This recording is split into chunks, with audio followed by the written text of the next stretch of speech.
What is up, GrappleTalkians? Nick Ragnar, Jesse Von Ruden, and today we are joined by, what do you want to go by today? Derek, Cobain, D-Roc, I don't know. Which one do you respond to the most in real life? Derek or D-Roc. That's about it. Derek or D-Roc is joining us today. He was on commentary for our inaugural episode of Let's Watch Indie Wrestling. But also today, the promoter for River City Championship Wrestling, doing a great job, I might add, here in La Crosse, Wisconsin. Very well done. But today, Derek, we're having you on because we are going to focus on New Age Wrestling's Butterfest. I don't know if that's the proper name for the show. It was the Butterfest Fair show from 2009. This was our... Wow, we're in the business for like a year at this point in time. This show is pretty bad. You were kind of one of the brass of the operation over in New Age Wrestling as well. I mean, you're kind of the guy who convinced basically we're throwing you under the bus. Yeah. Basically, you convinced Ace to bring us in on a regular basis. Basically, you convinced him to do anything that was good at this period of time. There's a lot of really bad shit on this show, so we're going to try to ask you, like, what exactly were you guys thinking at that point in time, and are you glad that you went a different direction? Oh, yeah, absolutely. All right.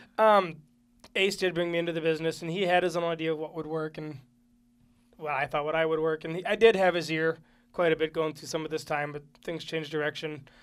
I left, and he's doing whatever he's doing now. And obviously, I've got RCCW, and things are working out great there. Absolutely. Well, we want to do make sure that we thank everybody that tuned into our first episode of Let's Watch Indie Wrestling. We have a tape library of New Age Wrestling, WPW under Butchie, Todd, whatever he wants to go by. Yep. We have some there's some PHBW stuff, I think. There's just some really old wrestling. Some SWE stuff SWE stuff that we already have a request to do, which will be done at some point, and that will be a historic.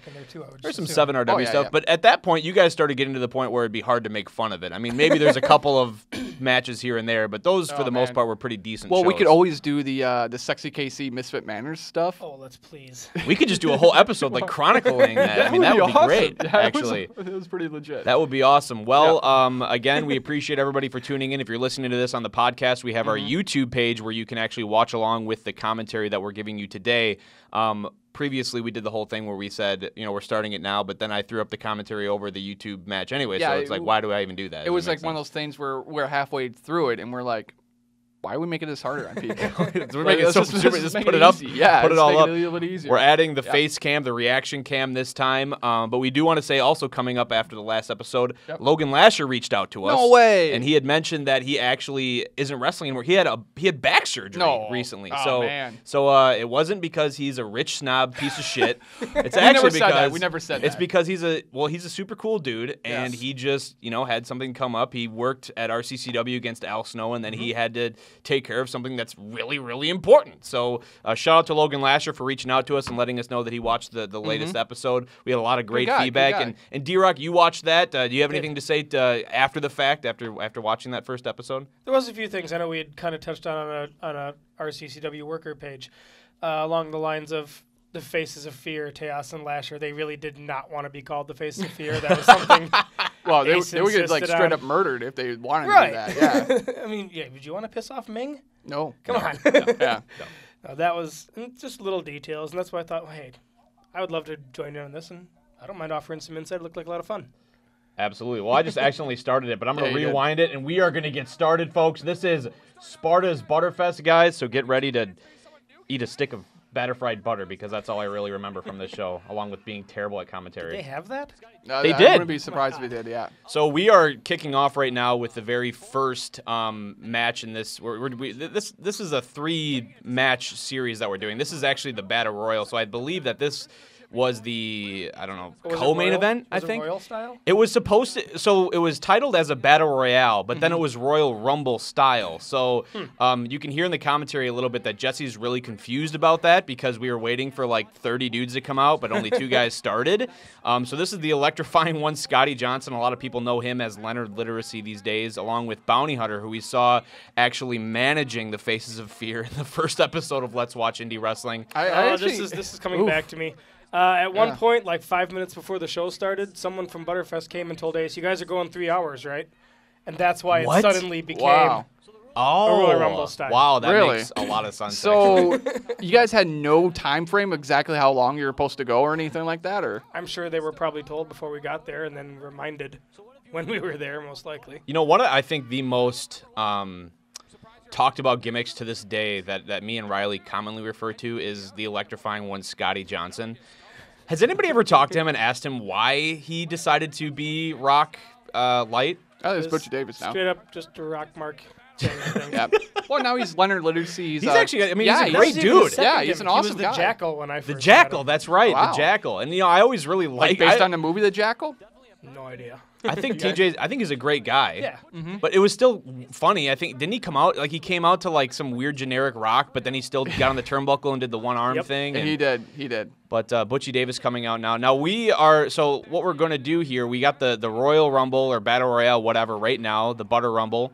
Then we have D-Roc, Derek Cobain taking on Aaron Sacrifice, making his second appearance on Let's Watch Indie Wrestling. And then in the main, we have Butchie Davis against the Convict. Now, Jesse, we got some heat for that match. Yeah, we got a lot of heat for that match. Yeah, because we couldn't keep it together. We'll talk about that a little bit later, but just giving everybody a timeline of what to expect. I got a funny story about the Bounty Hunter. All right, so this was a couple months ago. I ended up getting a Facebook message from one of my buddies up in Blair Taylor, right? Tyler, he's just like, hey, man, what have you been up to these days? I'm like, just doing this, doing that. He's like, you still doing the wrestling thing? I'm like, no, not really. Yeah, here and there, What about you, man? What have you been up to these days? He's like, oh, hey, do you know X? I'm like, the Bounty Hunter? He's like, yeah, dude. He works at the general store up here, talks to my wife all the time. Weird. Apparently, you saved his life. And I'm like, how the fuck did I do this? What? Yeah, no shit. I don't know if, he's like, yeah, man, you gave him some great advice, and apparently you changed his life. I'm like, no way. So I think I told him, get out of the fucking business. I don't know if that's the case or not, but... Fucking prick. But what for Dude, some apparent Chris reason, Steele appearance. Look at that. No Chris shit. Steele. Wow. Chris Steele Holy is the cow. referee on the outside of the ring too. Yeah. So shout out to Chris Steele for being a forgot ref. about that.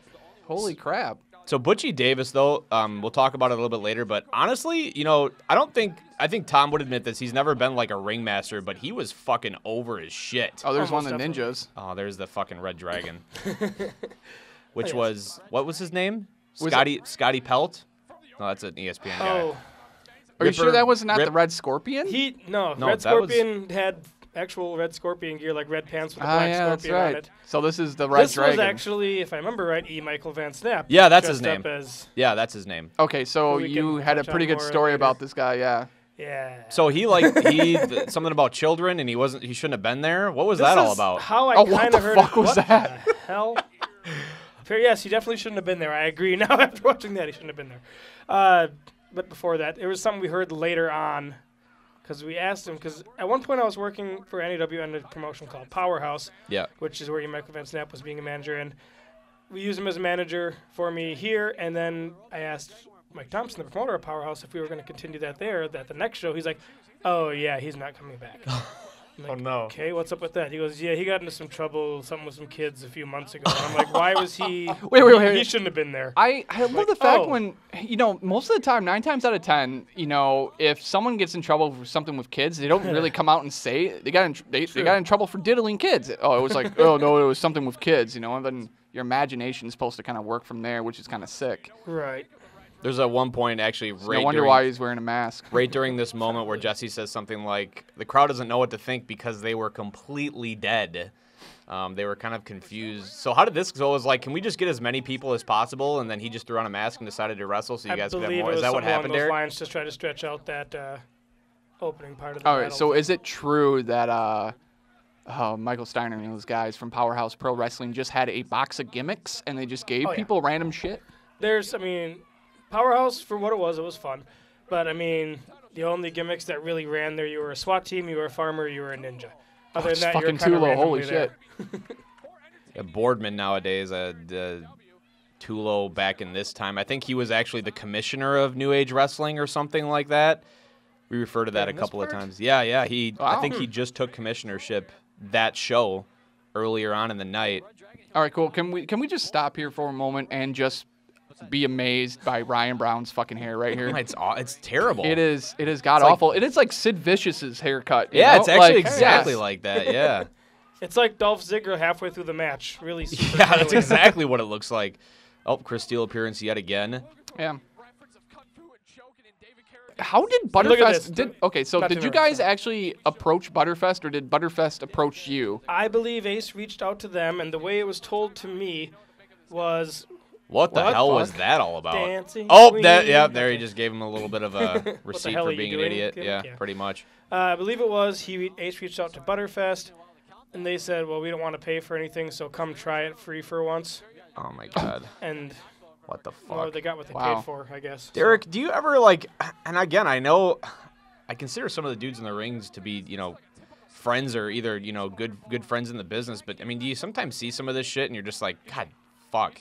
Well, yes, absolutely. No, dude, I guarantee you, I was backstage here going, oh, fuck. 10 years ago. I don't look back at it now. Sometimes it's like, oh, man. It's just like, what is happening? I've had excellent matches with Butchie, excellent matches with Tulo. I think I've even worked Jackal Leonard a couple of times, and we always do good. It's just for some reason, sometimes. Oh, my God. It's just a things cluster. Don't pan out. And, you know, we talked about this at the last, you know, during the last episode, but sometimes it seemed like how these shows were booked is just throw a bunch of things together and don't help guys understand what it is they should be doing. So when they go out there, they're just like, we're just going to wing it. And really a lot of times it doesn't turn out well. Oh, here comes Ace Spade now. That's really a great assumption of kind of how NAW worked, unfortunately. He had a lot of great talent to work with, but he would always just do everything so random. He's like, well, we're doing this show, and then next show, let's start over. They're just talking to each other, and wow! They were a tag team at the time. Why did he hit him then? Oh, what was their tag team name? I don't know. If I remember right, Pretty Freaky. Okay, so he used a tag team name Pretty Freaky with Jimmy Jones as well? Jimmy Jones, yeah, Jimmy Jones. Maybe it might have been something else. I don't remember. Yeah, Pretty Freaky. Sure it wasn't Pretty Retarded? Can you say that? Can you even say that? Okay, so the bounty hunter now snuck underneath the ring. Down, so appreciate that. How did he fit under that ring? That ring's short. It's a tiny little... Whose ring was that? Was that Todd's ring? Yep. So now we got... I mean, the Red Dragon is still in the match. So is this literally must just be... Fill time. Do all that you can to fill time. I believe it was, yes. And I believe this was actually stationed right in the beer tent, so people didn't have a choice but to watch this. If you wanted to drink, this is what you got. Yeah, so this is the worst thing about that. This is what you got. That's all right, hilarious. So when we got contacted to cover the show with you guys, one of the things was like, okay, you know, are we going to be able to get in the beer tent? No problem and everything like that. And we were basically, you know, told like, hey, don't worry about it, brother. You know, so we get there. It's like Nick, me, and Ryan. Yeah. We walk up, we got a shit ton of equipment, all that stuff. Yeah. And at the beer tent, there's kind of like these old ladies or whatever. And, you know, we walk up and we're like, oh, hey, we were at the wrestling show. We're the TV crew. We're here to film it. With all this equipment, by the way. With all this equipment. We're carrying a bunch of equipment. And they're like, that'd be $5 each. I'm like, what? It's like, no, they get in the beer tent, you have to buy a fucking button. And I'm like, well, she didn't say fucking, but, you know, I'm like, oh, we were talking about we're the TV crew. We're here to film the show. We're part of the crew. And she's like, no, the only way you can get in this beer tent is you pay $5. Wow. So we pony over like $15, which, by the way, New Age Wrestling owes us a lot of fucking money, so we might as well just add that $15 there as well. But yeah, we had to literally had to get we really had to pay to cover this show. Yeah, we had to pay to. I'm sorry. So yeah, that happened, but so yeah, I don't know if these guys were feuding at the time, Opie and Ace, because I know that. I think Opie just didn't like Ace. Oh, that makes sense. I had to make it. Yeah, that's really actually a pretty good camera shot there by Ryan Brown. Yeah, Ryan Brown's really working that. No, he's getting. What happened to Ryan Brown's camera work? I don't know, maybe years of working shows like this. I don't know, something like that. Gave up. He just. So what's actually amazing too is, all right, so this is like 09. We're still trying to figure out our setup. So Brown, I don't think he actually had any batteries for that camera. So he's actually carrying around a goddamn extension cord with the power pack in his cargo shorts. What was the locker room kind of like for these New Age Wrestling shows? Because I think when Jesse and I were doing these, we weren't as involved. And I know that when AC and myself went back to New Age so we could kind of work on the douche and heel AC gimmicks, it just felt very quiet and it was just kind of awkward. Fairly similar. People would get there and it'd be the usual, hi, how's it going? And everyone would be real good for a while. And then when the show started to take shape, it would taper off. Oh, would it? It would be a lot of me and Todd trying to convince Ace, we should do this, we should do this, we should do this. He goes, no, I'm going to do this instead. And then everyone gave up. Did he usually book stories, or was it mostly just, I want to do these matches? Or did Paul have any say in any of this shit ever? Paul really didn't know. Paul wanted to be way more involved, and Ace wouldn't really let him. Probably rightfully so. Yeah. So you did something right. Yeah. But no, it ended up being a lot of, well, I'm going to do this, and the next show, so we're going to set this up here. He'd do something that wouldn't make any sense at this show, and then it never happened at the next show. Because either people wouldn't come, or people didn't want to come, or whatever it would be. the only storylines he ever really focused were around like him and Butchie, and then with me and Josh. Like we had me and Josh versus Butchie and Ace, like probably 4 shows in a row, and that was the only real storyline I can honestly think of in all of NAW. Oh, jeez. Yeah, but that was like a multitude of years before even that. There's Camel Joe. It's Camel Joe.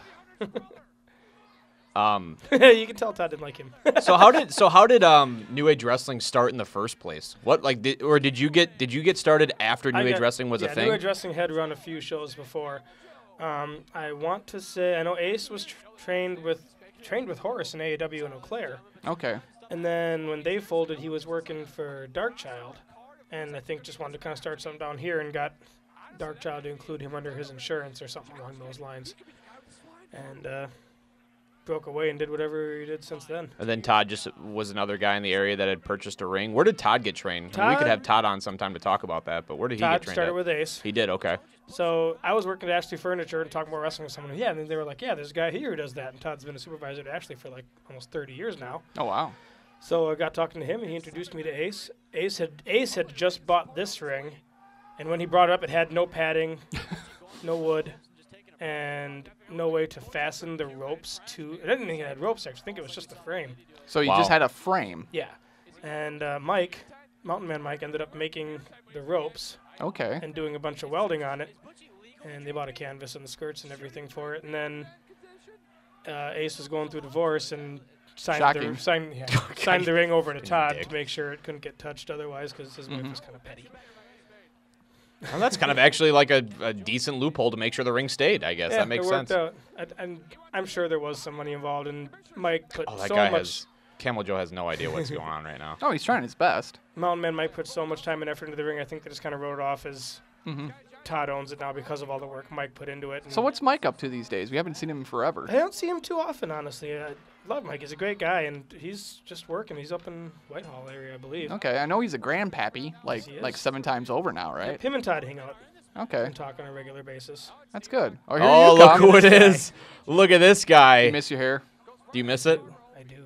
Do you miss that pleather?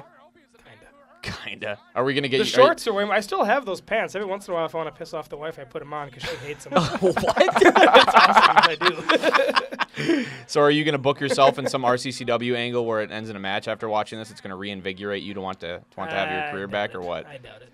I'm good. I had my fun. I'm having a lot more fun now with a lot more time off. Yeah, sure. You're definitely not wrong about that. But so in the summer of 2009, how long have you been in the business at this point? I started in 2006. Oh, jeez. He just slapped the shit out of him. 3 years there.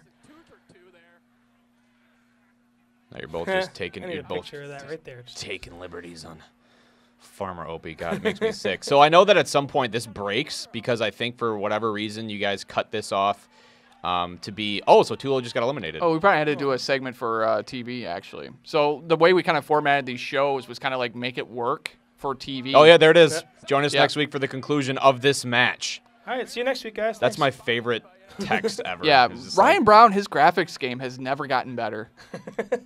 So what I did was did he even spell any of that right? I don't know. Let's make sure of this. Yeah, I think that is correct. He got it. Okay, so now we're right back. At some point we say nobody's been eliminated yet. Are we sure that this wasn't after me and Aaron's match? It might have been, yeah. I think it was. I want to say this ended up being like. I think it's the co-main. We're not doing this in chronological order, D-Roc. We're doing it in order of. I think me and what made sense. What the hell? Why would he eliminate him? Oh, because he wanted to get back at you. It was after, This was after me and Aaron's match, so we did it that he would come out, eliminate me, eliminate himself, and we'd fight off because he was pissed about what you'll see later. So Ace almost gets tossed out here, but... No, we should have... That would have been nice to actually maybe do, like, the D-Roc match first and then this Battle Royal. You know what, bro? Hey, that was my ex-wife's family that I just dropped Aaron in front of. Oh, goodness gracious. Hey, look. That's the Bounty Hunter's ex-wife there, too. Oh, weird. A lot of ex-wives here. Yeah, lots of ex-wives. What a weird thing in the business. So we basically went a long time with no eliminations, and now everybody's basically been eliminated, besides Camel Joe and the Bounty Hunter. And the Bounty Hunter. This was definitely later on because that's when he came up like, yeah, we really need to stretch this out, and then we switched it. Oh, there goes Camel Joe. Butterfest, I think, will forever be famed in my mind as one of the weirdest, most awkward shows ever. Just because Jesus Christ! He just fucking murdered him. Oh, I think Butchie took a break on the outside of the ring, and he was. Yeah, he did. Actually, I'm pretty sure Todd at this point in time, did he have any issues with his like cardio and like vomiting and stuff like that? Not too much, really. No, he was actually working on a real regular basis around. Okay. Oh, that's an hilarious spot. That was funny, actually. So I really like that. I mean, it's Todd. He'd get blown up, but he'd be able to go. All right, good. Like I said, all I remember about Todd is that he was always super over. It didn't matter, man. He'd breaking the wall, through the Widowmaker character. He was great at that too. Yeah. He was always getting people to boo the shit out of him, and he can go from one extreme to the other. It was great. Yeah, just unfortunately his health kind of started to dictate whether or not he could perform anymore. I mean, that was kind of a. Yeah, it's really been. Oh, here comes AC Riley. That's half of AC Riley. Yeah, Alex O'Reilly. Here he comes with the Riley factor. You can definitely. It's just weird. I mean,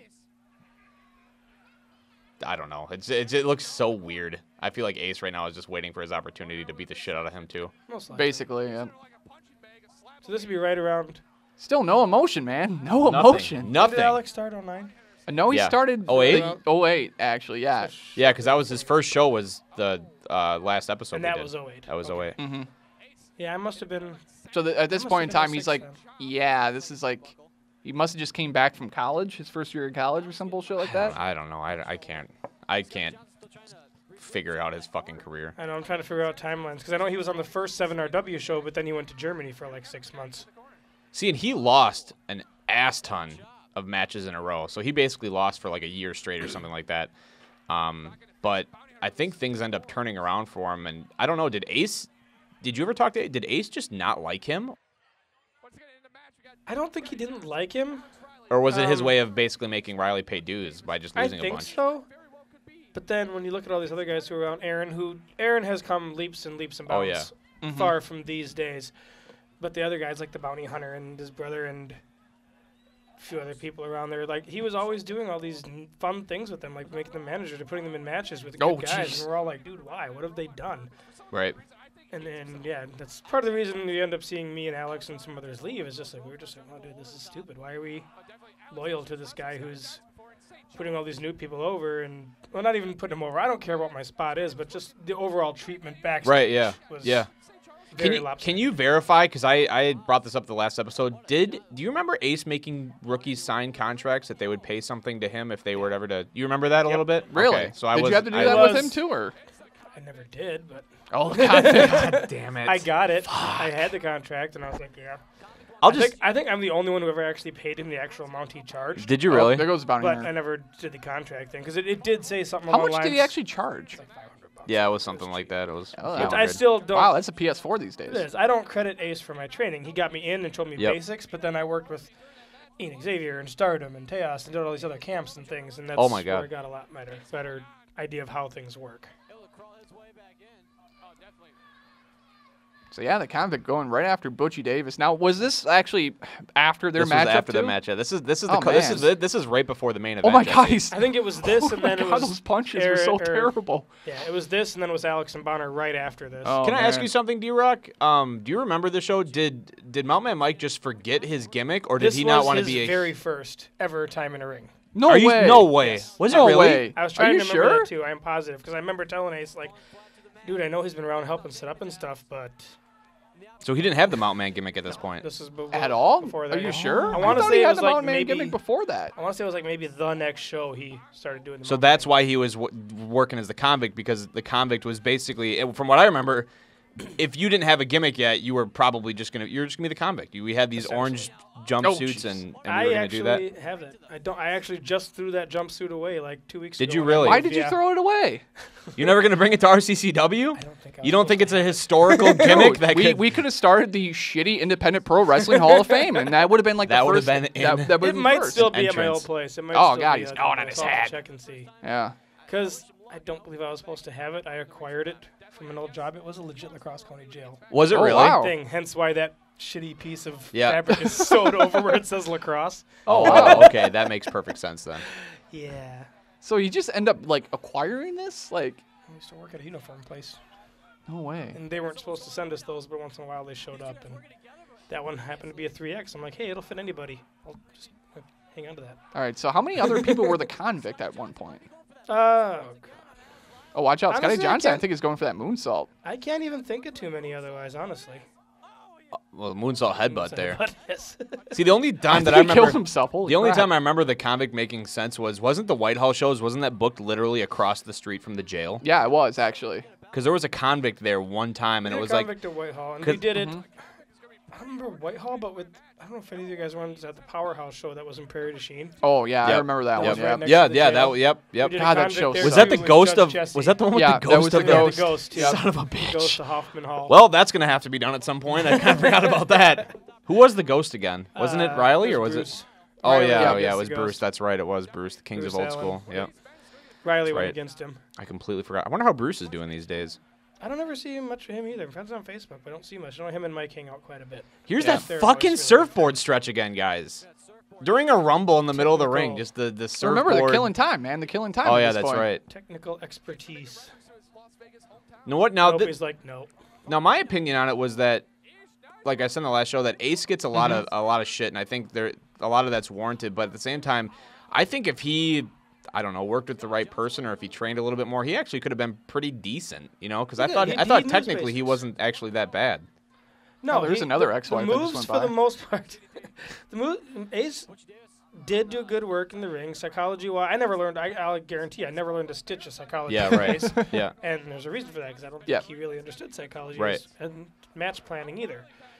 But technical-wise, he could. We had some good back and forth technical matches too, but That's what I it just thought. seemed it was out of place for a lot of stuff. Yep, absolutely.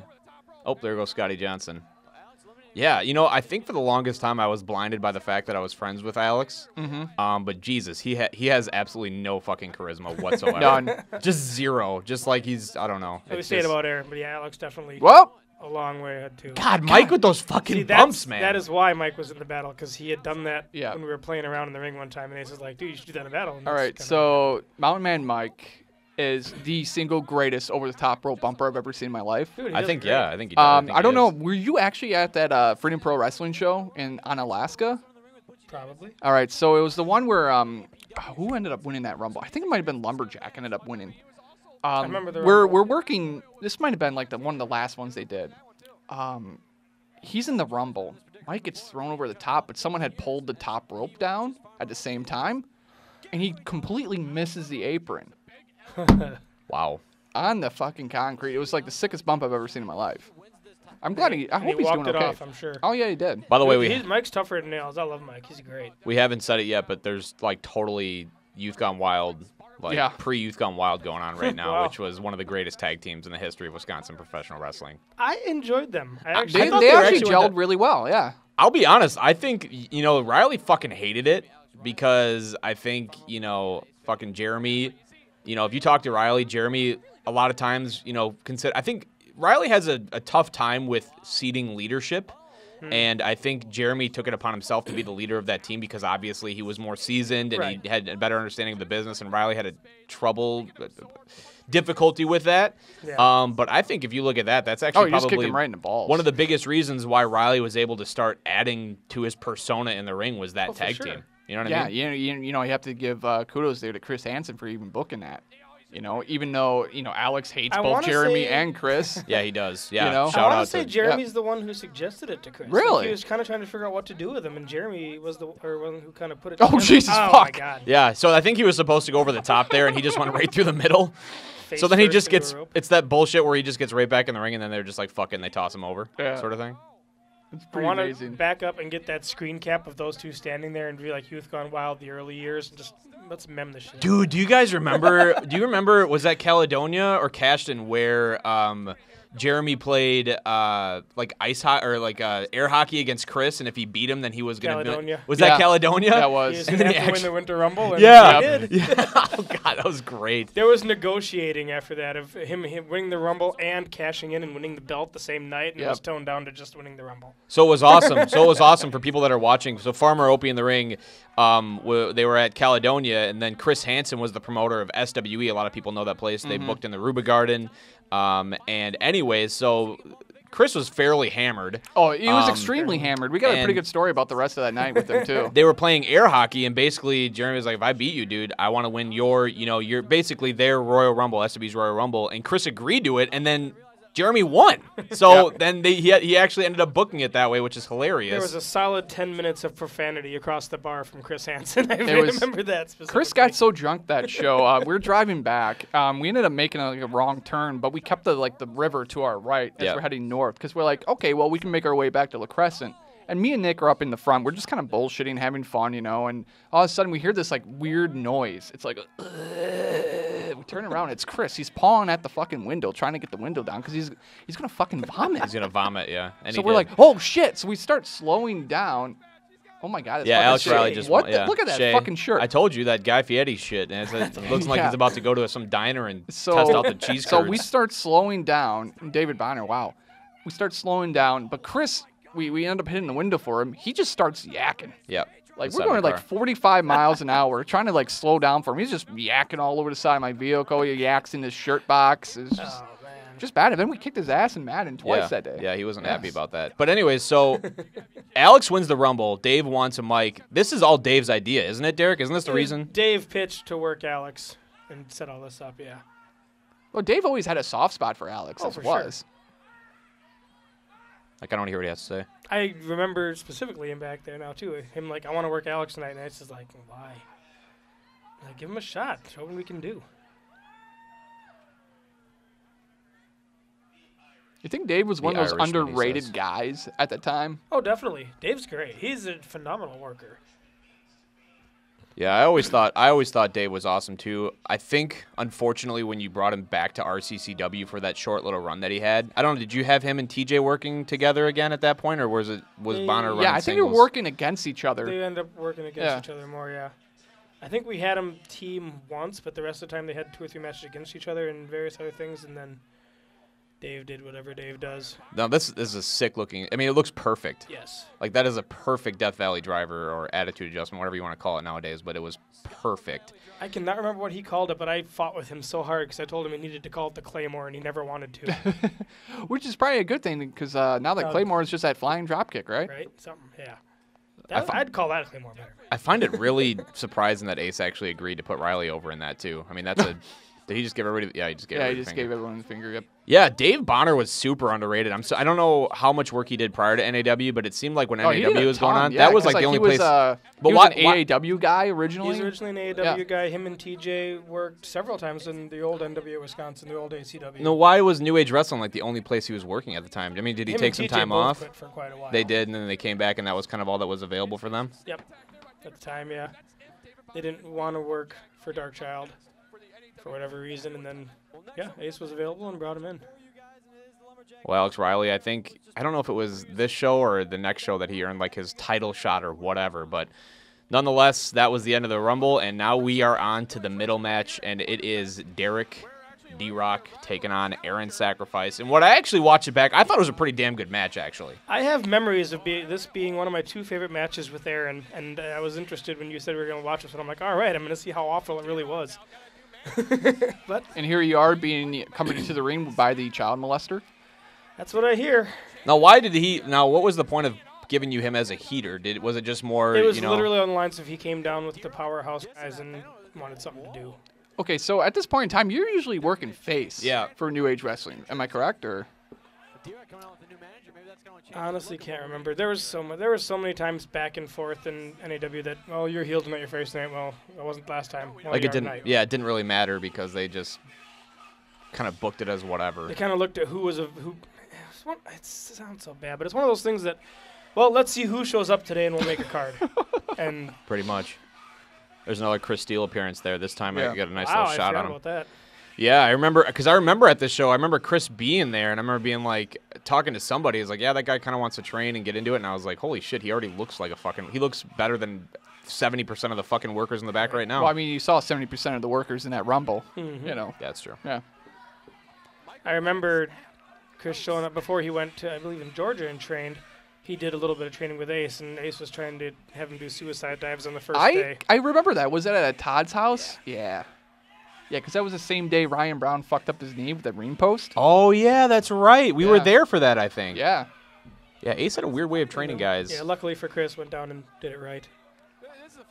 Well, now he came back, and now he's a big part of RCCW. I think he looks really good. Yeah, he's doing yeah, he looks awesome. I think, there were times where we were watching him at APW, and I think it was probably good because he was given so much leeway there that he could do whatever he wanted to, so he could kind of work out kinks and stuff like that. But it's nice to see him in RCCW where it's a little bit more contained and he has more of a direction, structure. Yeah, because some of those EPW main events he had would go like 35 minutes, and there'd be like 40 finishers in them. Yeah. It's like you were watching the end of Wrestle Kingdom or some shit. Not even that. It was like more like you guys remember like your Creative Wrestler characters from like No Mercy or something like that. That's all it was. Yeah. I'd give him the fucking diamond cutter as one of his weak grapple moves. I was like, I'm gonna hit fucking 40 diamond cutters this match. I don't give a shit. Yep. But Aaron Sacrifice. Look at Ryan Brown just standing in front of fucking hard cam. Look at that haircut, man. Jesus, it's just so gross. When I first met Ryan Brown, he had like the longest, stringiest hair. Wow, Aaron Sacrifice. Look at that.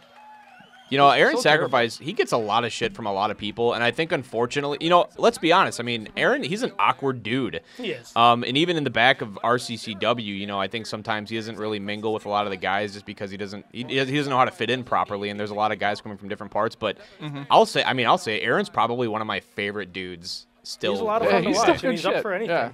And he's such a good dude, and he has such a good head on his shoulders, and I love his quirky awkwardness. I love Aaron. I'm so happy that he's been in wrestling and he actually stuck with it. And now he's at RCCW because, he definitely deserves to be in the role that he's in. And I also love that he got rid of the fucking pants and he has tights now and he looks totally different because Jesus Christ.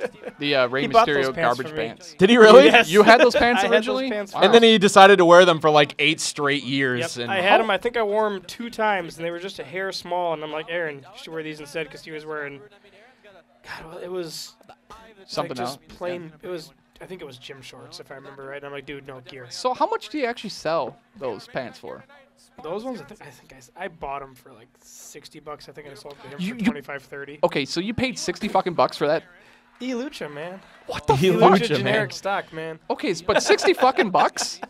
Like, seriously, at this point in time, that's 6 fucking paydays with New Age Wrestling, all right? Like, Wait, dude. Some people got paid? Some people got paid, yeah. I'm not really too sure who, but.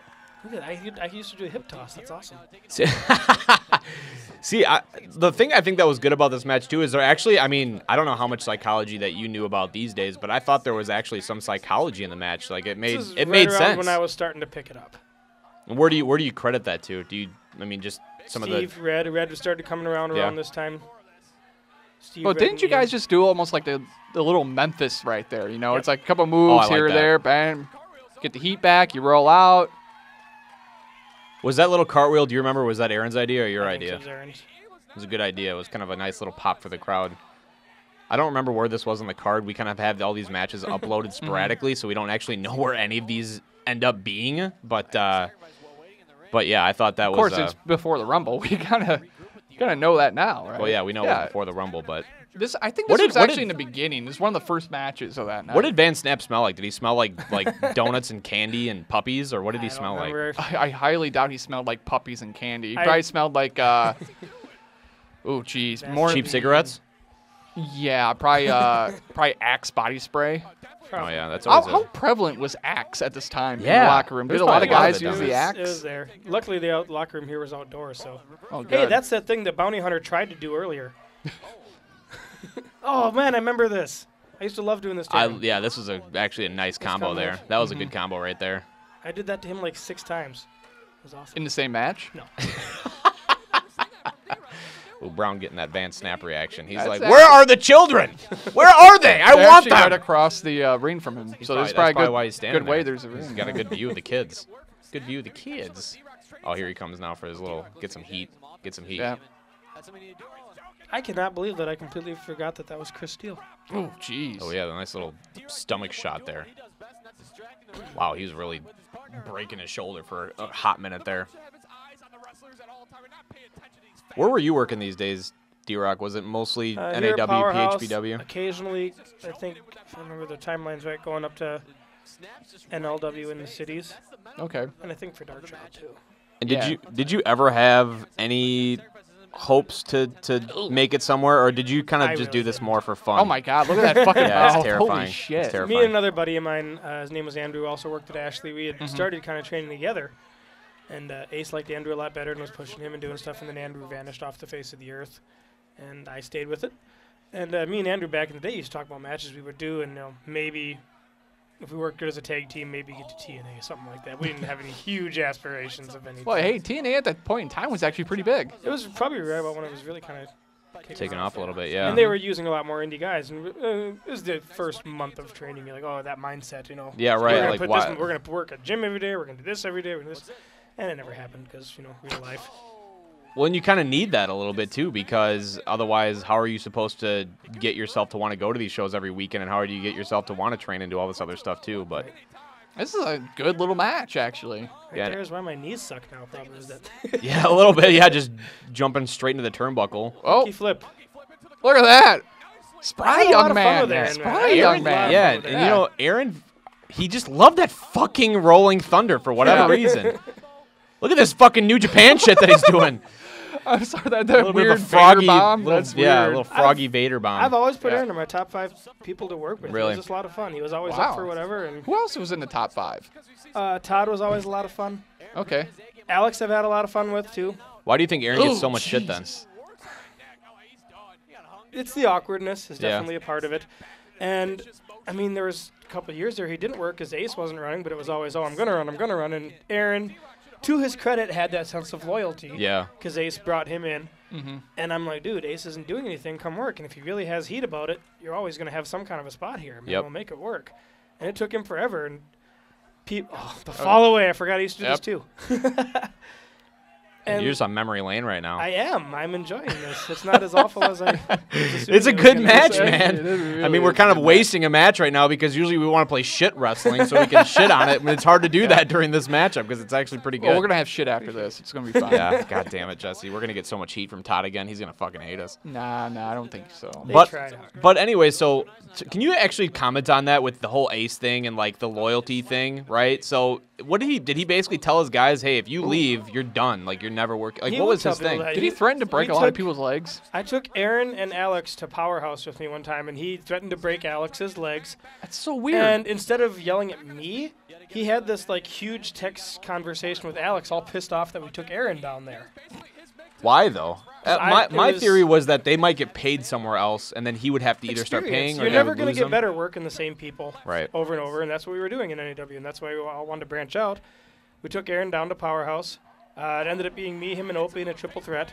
And we did this fun spot where I powerbombed Aaron onto Opie. Okay. And pinned it. Opie was laying down, powerbombed Aaron onto him, got the pin, and Ace lost his shit. He messaged Alex, like, Aaron shouldn't be doing that crazy stuff. He's got a shot, and he's going to go far, and which probably goes back to this whole contract of Aces where he thinks he's getting 25% of everyone's life earnings, until ever. This was fun. This was actually Van Snap's idea. Yeah, I think this is actually a good way to try to finish it, right? Because you get the heat back on the manager. But there's also I don't know. How bad does his breath smell? You're gonna have to. Yeah, that might have been bad. You remember that? You're gonna have to So what happens here, D-Roc? By the way, it was supposed to be a springboard. Oh, and then you would have caught him or what? I think. What was he gonna hit there? I think it was supposed to be a springboard back elbow, and just was supposed to get me down. He just totally missed it. So he would have hit the back elbow, would have pinned you. You would have kicked out and then hit him with the schoolboy pull the tights. I'm just trying to figure out how it was supposed to be. I don't know. This might sound crazy because at the time you're using that full Nelson drop, right? So maybe he was going to back springboard. I think it was supposed to be into the full Nelson. That would have been fucking sick. That sounds right. That would have been sick. Oh, there you are. This you won guy the title. fucking hates you. That guy hates you. And that guy also hates life, too. Your pleather. He hates Van Snap. He's like, this guy touched my kids once. Okay, so after these festival shows, how many people actually come up to you guys and be like, hey, man, I want to be a wrestler. How you become a wrestler? Usually the really, really drunk ones do all the time, no matter what, whether the show's bad or good or whatever. You're going to end up with that smattering of people who are just think they can do whatever. Oh, man. God, he has the same haircut. Everything's the same. Everything. He doesn't age. He drinks the blood of innocent children to stay the same age, I'm sure. That's funny because I think it's true. Don't. it. Okay, so here's the nice little shot of Jesse and Nick reliving the past. We've got our we got the buttons on. Yep, we got our buttons on. We have our nice polos on. We even dressed up for this event, and here comes the Convict. Oh shit. Oh god. Yep. Ugh. Oh man. Yeah. So how was Mike nervous? Do you remember talking to him behind the curtain? I didn't know Mike too well. Oh, you didn't? Okay. I just remember him being around to help us set up and tear down and doing some work on the ring. And yeah, because I know Mike was at that first show that we did like back in 08. So he was there all the time, no matter what, because basically that ring was his baby, right? Yeah, he drove the bus around, right? Yeah, he was driving the bus for Todd to get the ring to and fro wherever it ended up having to be. Yeah, he ended up doing a lot of work on it. And that's that. Mike's a great guy. Should he have been in the ring at this point, especially? No. But I mean, I've had a lot of fun working with him too. Me and him were tag champs in NAW right. one time. Yep. And it's all about knowing what you have to work with, with what the strengths are and avoid what's not. Ring work was not always Mike's best thing, but he got over it. The Convict thing, maybe not so much. He's testing the water. So once he hit the Mountain Man Mike thing, got his stride, dude, the place went nuts. Well, and that's what that's the whole point of this, right? Because we talked about Aaron and Alex during the last episode, and they were both super green. And that match was probably like top 5, one of the worst matches I've ever seen in my life. I consider Aaron and Alex to be really good. I mean, obviously, really, really good friends. But I'm not afraid to say they were definitely in the ring when they weren't ready. Oh, absolutely. And they didn't know what they were doing. And I think in this match, especially, you see some of that, some of the green tendencies from Mike. I think he became way better. But you also see us just losing our shit because half the dude's ass was hanging out for half the match. I mean, it was awful. Yeah. It was terrible. And, again, we talk about that, but sometimes as these performers in the ring, you need to try to you need to be above the people on the outside of the ring, right? Like, you don't want that fucking drunk-ass, hobo-looking dude wearing the Chicago Cubs shirt that we just missed, looking at the guys in the ring going, I could do that better than those guys. Who the hell was wearing a Cubs shirt in 09? I don't know. I have no idea. So then when they see Mike in the ring and his ass is hanging out, it's like, now these guys are watching like, okay, well, how am I supposed to think that these are above and beyond the people that we are today? And he can't. Right. So I think that's a big part of it too. But it has to be larger than life, which is where more character-driven stuff comes in. And Mike, like I said, was very good at that. Todd, obviously, very good at it too. Todd knew enough of the psychology and the work and could make things very, very passable and very good. But I mean, he wasn't going to go an hour.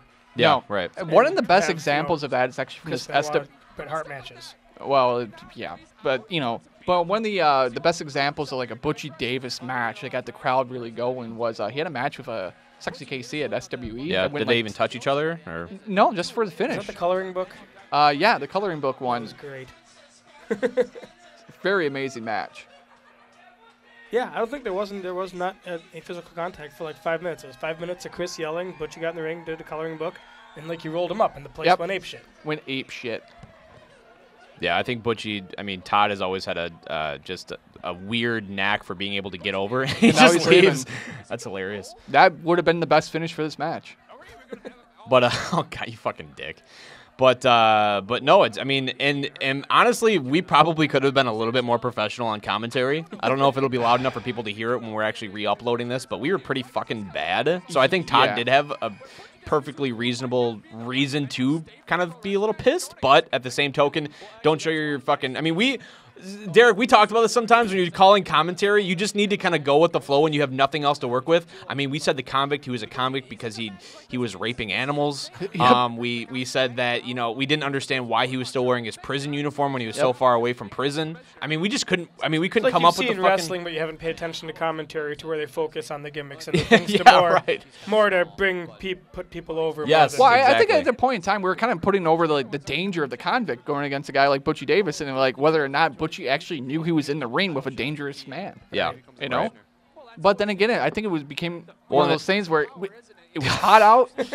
The whole day sucked. We weren't going to get paid. We had to pay to get in. Wow, that was actually kind of funny. Yeah, Todd. Yeah.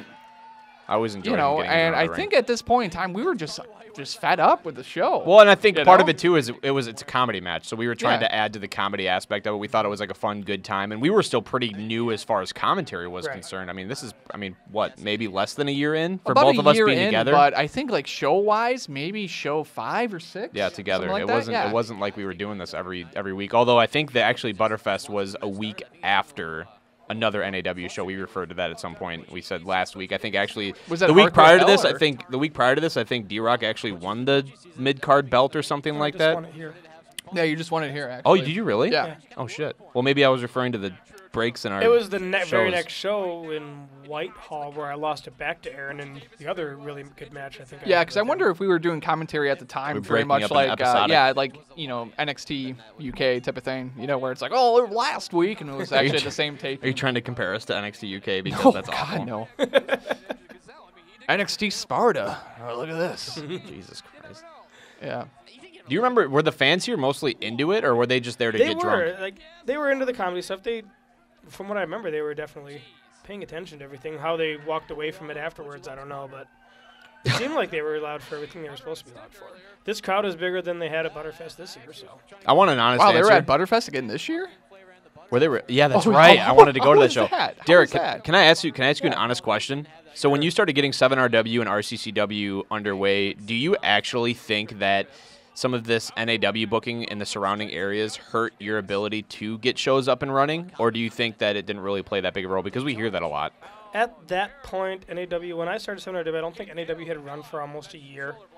So the stigma had gone. It was actually a lot of trouble with RCCW because NAW did run in the American Legion once or twice. And when we first went to the Legion to talk about, hey, we'd like to do a show as a benefit, the guy's like, oh, we've had wrestling here before, and it was a bunch of junk, and no one really, they didn't ever draw, it wasn't really pointless. But we were selling it was more and more of as a benefit. Got us in the door. They made a lot of money. The bar made a lot of money that night, and well, we were still there. 170 plus people each show. So. Yeah, right. I don't think either of them knew what they were doing at that point. No. I remember at Chris Grubb, our ring announcer for RCCW, went to one of the NAW shows. They came after the first match. They didn't have to pay to get in, and they still felt they should get money back. Wow. Yeah. I mean, honestly, you know, when me and Riley went back to New Age Wrestling, we were like, where would let us do whatever the fuck we wanted to do? And we were like, then I think we shot Ace a message or something, and we were like, hey, man, do you want a couple of heels? Because we're trying this thing out. And he let us do it there, which was really cool of him. But we noticed the exact same. I mean, we were there, and they would draw maybe like 10 or 15 people, and half of them were workers' families. A lot of that's got to be the lack of advertising. It is. He does. There's so many things I would try to get on. He's like, we need to do flyers. We need to do flyers better. We need to do this better, some kind of promoting thing, and it just never really seemed to stick. What do you think the purpose was for booking the shows? Just to wrestle? I mean, it seemed like there was no long-term, like, okay, we want to make money this show, we want to build a brand. Like, there wasn't a purpose like that, was there? It was literally just to wrestle? Let's have a show for the sake of having a show. Sure. He learned that move in jail. He was so excited. Yeah, he did. So excited about working. Like, he'd have a show in Whitehall, then he'd have a show in Black River or Winona, and then he'd be way up in Merrill, Wisconsin, and be trying to hey, everyone come up 3 hours away. I remember Merrill. Like, why? God, that was a long day. That was a long-ass drive. God. Holy shit. Like, stick to one area. And that was the show that where Ryan Brown almost killed you, right? Yeah, he almost killed me. That was bad. We both fell asleep while he was driving for like 10 minutes. I think that was part of the problem that Ace had with trying to book storylines, is that he'd have show 2 hours apart. Yep. And no one could really follow it. Was it one of those things where it was just guys he knew could get a building, so let's run there type of thing? Probably. Probably accurate. I know that Mike got Whitehall for him and for us when we were there. Which I loved the Whitehall building. I thought it was, the crow's nest. It didn't draw very often, but it was great. Well, they also, like, God, they got a shit ton of water damage last time we were up there. You remember that one corner of the gym? Literally, they had a problem with, like, a leak in the ceiling, and it warped the boards in this one section of the gym where it literally, like, bulked up, like, 5 feet. It was terrible. Yeah, I didn't remember that. It's a nice gym, though. Yeah, it was great. Like, if that building was in La Crosse, I'd book it once a month for sure. Except for that crow's nest, man. God, that was so fun. I remember it got so hot up there, dude. I was sweating bad. I mean, it didn't help. Like, half the time, we were yelling and screaming at the top of our lungs, and there was, like, 5 people in the crowd. According to Mike, AWA used to run there. Did they really? Back in the day, yeah, a few times. That's crazy to think about. Yeah, but I mean, there's a big difference between the New Age Wrestling and the American Wrestling Alliance or American Wrestling Association. You know, like. Do you have any idea how many shows I remember, like, where you would maybe be gone and it'd just be me and Ryan, and I would do commentary, and like literally there'd be 5 people there, and I'd sit there and be like, "Oh, the suplex, super kick," and everybody would just turn back and look at me like, "What the fuck is this guy?" Oh, he's doing commentary. Okay, that's what he's doing. See, I remember a lot of people being really excited going into this because we were along the lines of, cool, it's a fair show, it's an opportunity, you know, really get new people and put on something, but then it kind of just ended up being the same show he had always run. I feel like he has to get some cred for that. That might have been difficult to take off and put on another shirt under the ring. Yeah, especially for how low that ring is. Yeah, oh my gosh. And he switched helmets, too. Nice. Because Todd was always about the color coordination. Oh, yeah, he did great. I think Todd at one point said he had like 40 different shirts. I believe so, yeah. You know, I think one thing that these guys probably suffered from, I've noticed it a couple of times, but I think along with like learning psychology, a lot of people are playing, which I think is fine. I mean, they are playing towards the hard cam, but at a fest show, not a lot of them are playing towards like where all the people are standing on the opposite side of hard cam. I've noticed that a couple of times, except right here. So obviously that happens right after I fucking say Jesus. that. That'd have been the second or the first time he did that night too. But yeah, this and then in the battle, he loved doing it. He never felt a thing off it. He said. You know, and I think the finish of this match, I'm pretty sure it looks like he breaks his collarbone. So, I mean, we'll have to. I believe that. See that in a little bit here. I think actually on commentary they were telling everyone to keep him away from children without knowing there was actual child molester on the show earlier.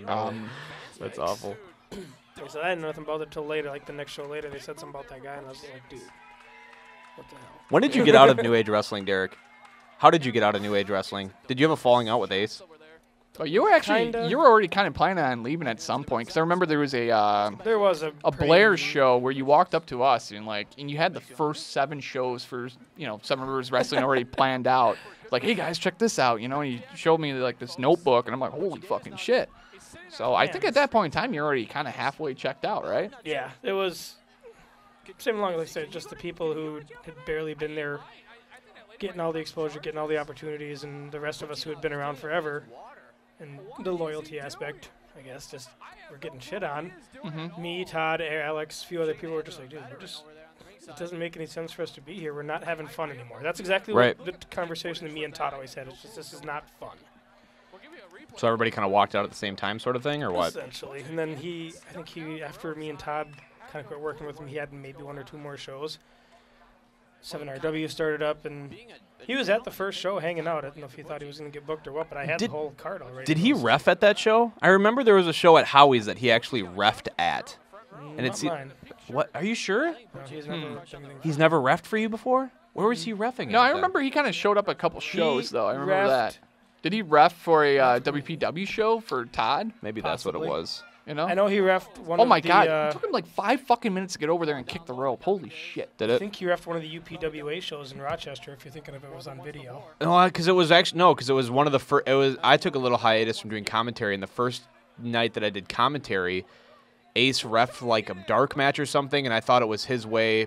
Same show that Stardom accidentally spit on his kids when he was cutting a promo, and Ace was like, I'm gonna sue this place. You spit on my kids when he was cutting a promo. Do you remember this at all, Derek, or am I just speaking out of my ass right now? That happened. That happened. Do you remember that though? That was the first 7RW show. He called the building, freaking out because we were profane and maybe he wasn't kids, which was kind of weird because didn't he spit on a kid at St. Charles at one time? He did all kinds of shit like that. Yeah.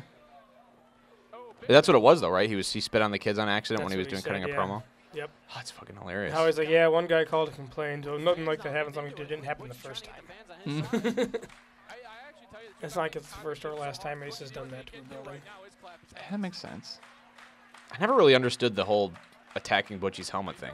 I never got that. Well, do you get that, Jesse? I mean, I don't really got it. Was he trying to take his helmet off, or what is he just? No, he's like elbowing him in the forehead, or at least attempting it. Cool for trying. Yeah. I think we were kind of selling it that he pushed down the helmet to the point where it covered up his goggles so Todd couldn't see. Oh, okay. We did a good job selling that then. I mean, you could hear when they were doing the crowd was getting into it and behind them. They these guys both. Yeah, I said great at work in the crowd. Absolutely both of them. Well, the thing with Mike too is that he looked like a convincing wrestler. I mean, he's a huge dude. Right. Him looking like a crazy villain could work if he had a little more heel psychology. Yep. But again, when you put the Mountain Man Mike stuff on it, he looked like... like Mountain Man Mike, yeah. He did. Now look at this shit. Oh, my God. Mike was known for just killing himself, I think. Yes. A lot of people knew that. It was like he didn't know when How to old was Mike at this point in time? Had to be mid-40s. Yeah, that's what I was thinking. Fuck. So he goes to the top rope here, which is just crazy in itself. Check out this bump by this guy that probably weighed nearly 300 pounds. Oh. For sure might have broken a shoulder, collarbone or something with how he fell. And at this point, like I said, a lot of people were like, Mike, what do you do? But he gained a lot of respect from a lot of people over time because he would work. Whether or not he was great in the ring, he would work. He'd come, he'd set up, he'd tear down all the time, whether he was on a show or not, do whatever he could to help out. And it got to the point where, I mean, you guys know Josh. He doesn't give a whole lot of people a lot of credit and whatever. Yeah.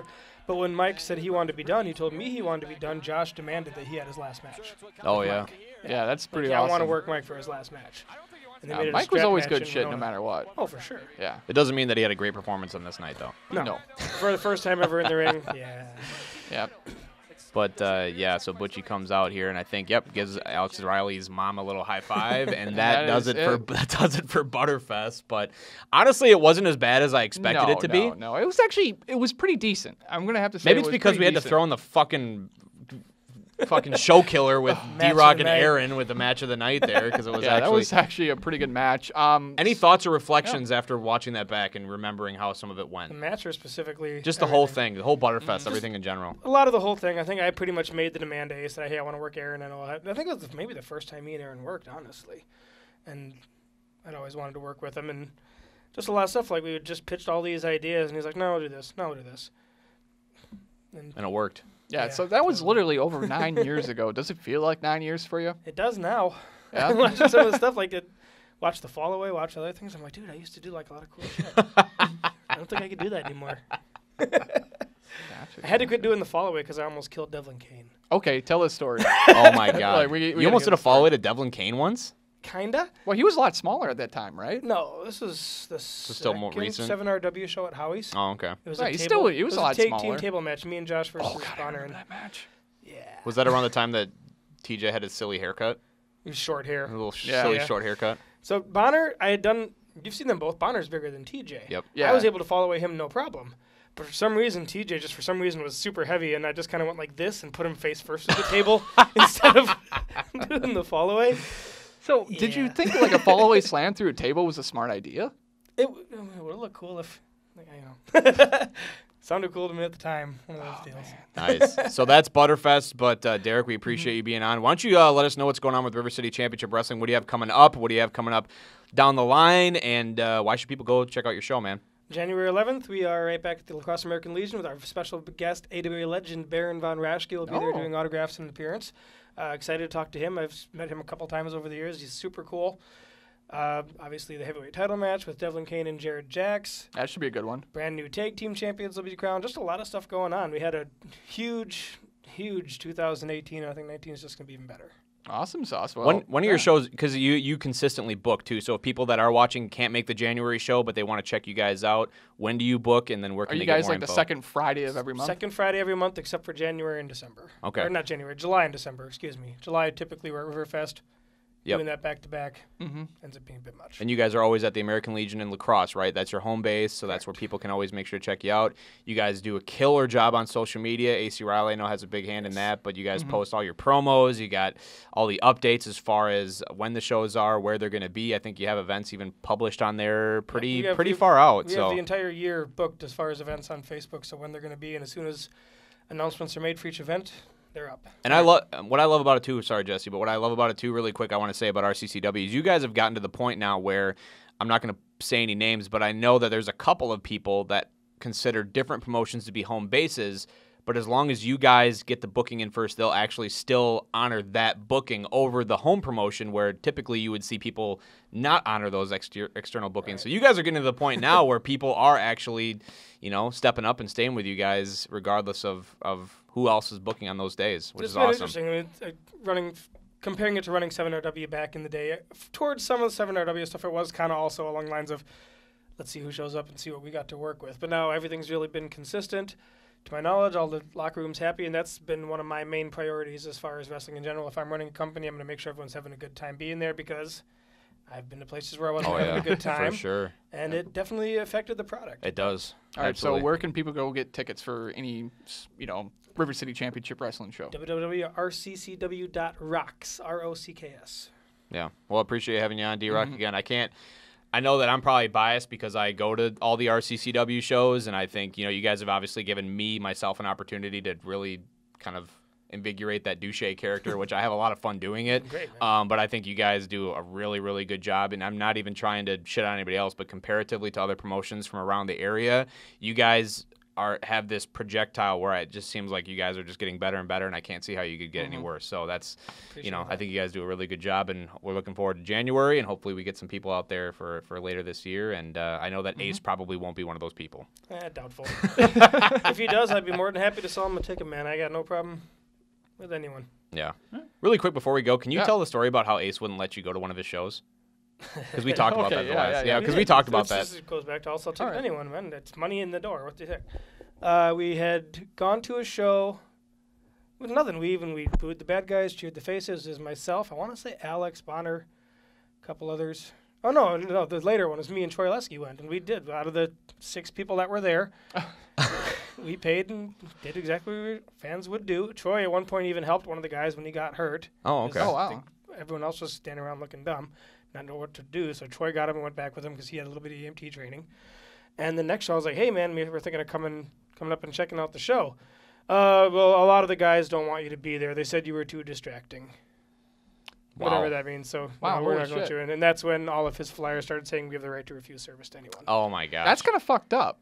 And I've talked to people about it, and I was trying to decide if I should take it personal or not. I messaged like almost every promoter I could think of at the time, like, hey, how's this? And every one of them said, why is he taking money out of the boys' pockets? Exactly. From the 12 people who were there. Exactly. Yeah. Yep. Exactly. But it's good that you don't have that mindset. And again, Jesse, appreciate having you on. No, me or? I appreciate having you on, Jesse. You're a great guy. He looks fantastic. Hopefully your Tinder dates are going well. They're okay. They're okay. Yeah, no. So they're okay. Yeah. Right. So coming in the next couple of weeks, we had a request to do some SWE stuff. I know there's still a lot of stuff on the YouTube page that we could go back to. We have some old 7RW stuff, which I'm sure we would be happy to have you on at some point again to kind of talk over some of that stuff. But then we also have some other stuff archived. It's like one of the things you really wanted to do was hardcore hell. Oh, my God. I want to do beer camp. Were you at beer camp? No. Oh, I heard about it. Man. You missed out on a good time. I heard about it. Yeah, that actually might have been that might be like one of the worst shows I've ever seen in my life. That's saying something, because I remember when we were driving up to that one, we thought we were going to die. Yeah. We were going to get killed. It was by the gin mill, wasn't it? Somewhere in that area? No, it was in the middle of a cornfield. It was in the middle of a cornfield at someone's house. Yeah. You know? We might should we do that one next? I would love to do that one, but I haven't seen tape of it. I don't even know what to expect. I don't know who has that, if you or Ryan Brown has it, but one of us has it, I know for sure. Oh my God, that will just I would want to do that whole show. We should just book 3 hours to do that whole fucking rewatch the whole thing, because it was so it was bad. It was awful. It was bad. But make sure if you're watching this on the YouTube page, subscribe for future content. We drop these every Sunday, I think is kind of what we're planning, every Monday or Sunday, whatever, like that, early in the week. Otherwise, if you're listening to this on the podcast, we appreciate you guys tuning in. Hit us up, facebook.com/theGrappleTalk, and then RCCW, you can check them out, River City Championship Wrestling. We'll tag you guys when we post this and make sure that we can give you guys some love as much as we possibly can. But until next time, for Derek, Jesse, I'm Nick. We'll catch you guys on the next episode of Let's Watch Indie Wrestling. Peace.